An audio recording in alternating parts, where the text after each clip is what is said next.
تخيلوا ان مصر كلها النهارده بتتكلم عن قرار رئيس مجلس الوزراء امبارح بالليل اللي اتخذوا بوقف عرض الفيلم السينمائي حلاوة روح بتاع هيفاء وهبي وإنتاج السبكي. مش عايز ادعي يعني بطولة ولا عايز ادعي شرف أنا ما استهلوش، لكن أنا الأسبوع اللي فات قلت إن الفيلم فيه حاجة غلط.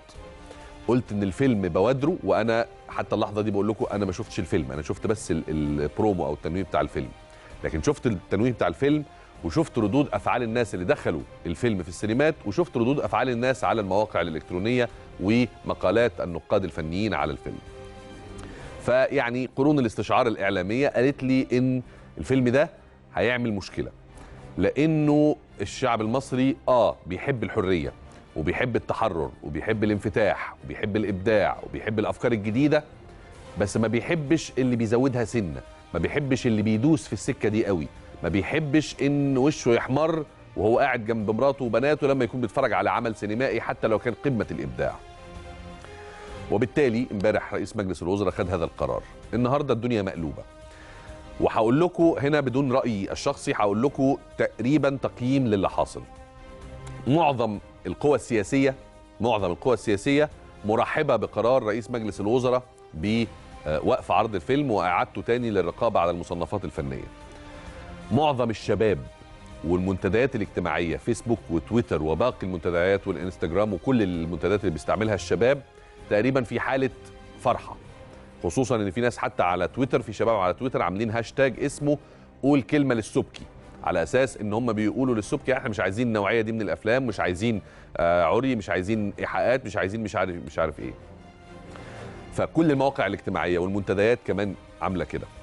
الاهالي بصفة عامة وخصوصا اهالينا بقى في الريف والصعيد وفي النجوع وكذا، برضو في حالة ارتياح وترحيب كبير بوقف عرض الفيلم واعادته للرقابة، لان بيقول لك احنا مجتمع محافظ، مجتمع شرقي، مجتمع متدين، مش عايزين حاجة يبقى فيها بين قوسين زي ما سموه هم حاجة فيها فحش او نشر للرذيلة او اثارة للشهوات وكذا.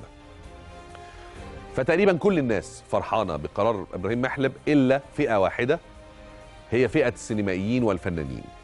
وعلى فكرة هم عندهم حق في نقطة، أنا هنا ما بقولش رأيي، أنا هنا بقيم.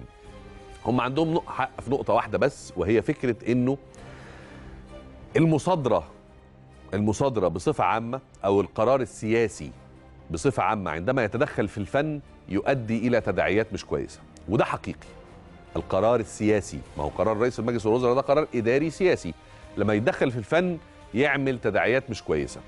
ولو وافقنا النهاردة إن الحكومة، ده قرار أو ده رأي السينمائيين والفنانين والمبدعين وجبهات الإبداع والناس دي كلها، قال لك لو وافقنا النهاردة على إن الفيلم ده يتمنع من عرضه ويتشال من دور العرض لأسباب أخلاقية، ممكن بكرة يتشال فيلم ويتمنع عرضه لأسباب سياسية. وقتها يبقى احنا بنقر هيمنة الدولة على الرؤية والحريات والقدرة على التعبير. وهي النقطة دي صح، يعني لازم نحط معيار امتى نتدخل وامتى ما نتدخلش. بس هو السؤال المهم، هل ده قرار بمصادرة الفيلم؟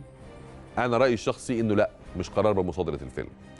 ده قرار فيه نوع من أنواع، وأرجو إن السينمائيين والفنانين يفهموا الكلمتين دول على إنه مش موقف متحيز مني، بالعكس ده أنا بحاول أهديهم ومرر الموضوع عشان ما نعملش أزمة.